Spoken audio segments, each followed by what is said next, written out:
Hi guys, आज मिलते हैं फिर एक नए ब्लॉग में। स्टार्ट करेंगे हम ब्लॉग को। In a request, you all are not giving proper importance. इतने लाइक्स शेयर्स जितने मिलने चाहिए ब्लॉग्स को नहीं मिल रहे हैं।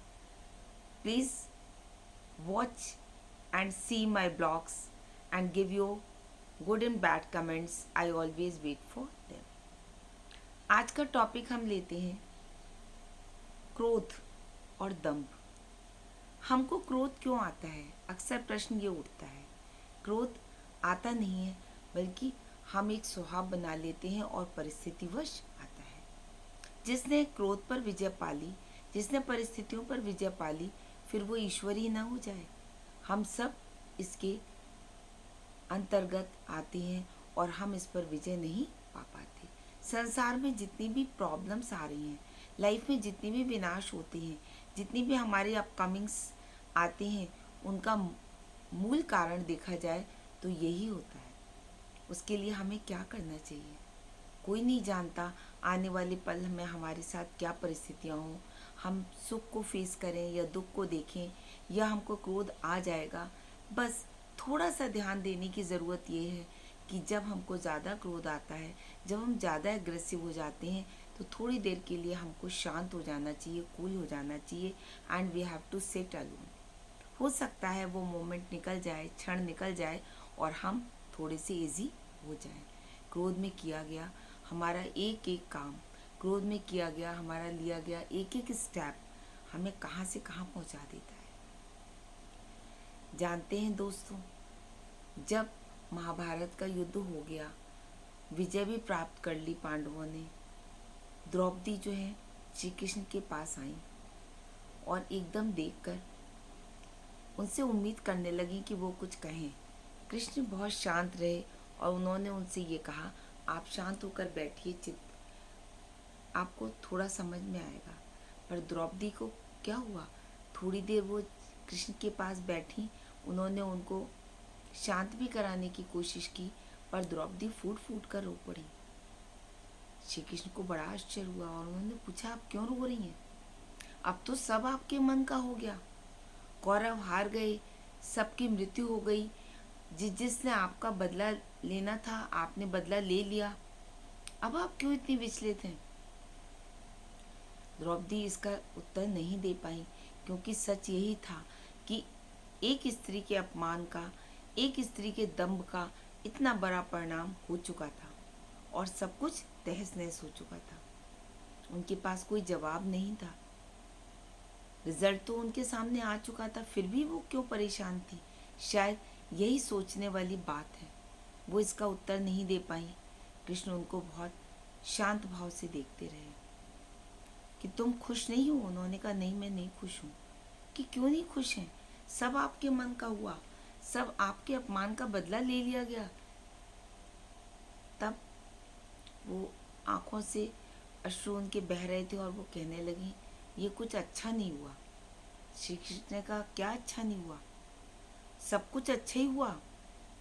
उन्होंने कहा, नहीं, मुझे नहीं लग रहा है। उन्होंने कहा, अब सोच रही हैं आप? जब क्यों नहीं बोली? जब आपको पांचाली बनाया गया तो आपकी जिह्वा क्यों चुप थी? तब आपने अन्याय के प्रति क्यों नहीं गुहार लगाई? जब आपका अपमान हुआ, उस अपमान की परिणति आपने दूसरे रूप में क्यों नहीं सही? तब आपने कौरवों का अपमान किया, युधिष्ठिर का अपमान किया और आपके मन में बदले की भावना आई। आपने बदला लिया। उस बदले में क्या हुआ देखिए, सब कुछ तहस नहस हो गया। विवेक और ज्ञान यदि समय पर आ जाता है, वही उचित होता है। जब सब कुछ खराब हो जाए, जब सब कुछ नाश हो जाए, उसके बाद यदि हम अपने आंसू बहाएं, यदि हम अपने क्रोध को शांत करें या हम पश्चाताप करें, तो गाइस उससे कुछ भी नहीं होता है। कहते हैं ना, जब वक्त निकल गया, जब समय निकल गया, उस समय पछताने से भी कुछ हाथ नहीं आता है। देखा जाए, संसार में बहुत सारी विनाश, बहुत सारी चीज़ें इसी दंभ, रिवेंज, बदला और इन्हीं सारी चीज़ों में होती हैं।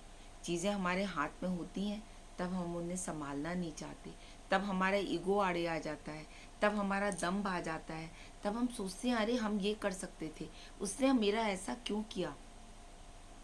हमेशा याद रखिए गाइस कि जब तक ऊपर वाले की निगाह सीधी नहीं है, आपका नीचे वाला भी कुछ नहीं बिगाड़ पाएंगे।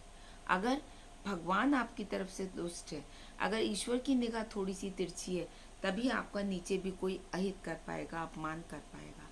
सारी चीज़ें में हमारे और आपके हाथ में नहीं है। हम बदला ले लें, हम ये कर लें, हम वो कर लें, हम लोगों से अपने सारे काम खुद ही कर लें, ऐसा नहीं होता है। हिंदू धर्म शास्त्रों को आप उठाकर पढ़िए गाइज, इतनी इतनी स्टोरीज़ हैं, ये आपको मोटिवेशन देंगी, आपको बताएंगी कि सारी चीज़ें सब एक क्रम के अंतर्गत होती हैं। Our life is like a YouTube channel. YouTube में क्या होता है, we start filling the YouTube from this side, और धीरे धीरे धीरे धीरे व्हेन इट फिल्स डाउन, तब उधर से हमारी चीज़ें निकलने लगती हैं। कोई भी चीज़ अकारण नहीं होती है। जब भी हम परेशान होते हैं, जब भी हम खुश होते हैं, जब भी कोई हमारी सहायता करता है, नहीं करता है, इन सब के पीछे एक अटूट अदम्य शक्ति हमारे पीछे काम कर रही होती है। हम सब उसके पीछे नाचते हैं, पर कहीं ना कहीं हमें अपना विवेक भी लगाना पड़ता है, और यही विवेक हमारे कर्म रूपी कार्यों में आता है। So don't harass yourself. Krishna का उत्तर याद करिए, द्रौपदी का दम्भ याद करिए, और अपने जीवन में याद रखिए कि चीज़ें बिगाड़ने से और बिगड़ती हैं और बनाने से और बनती हैं। आशा करती हूँ आपको ये छोटा सा ब्लॉग बहुत अच्छा लगा होगा।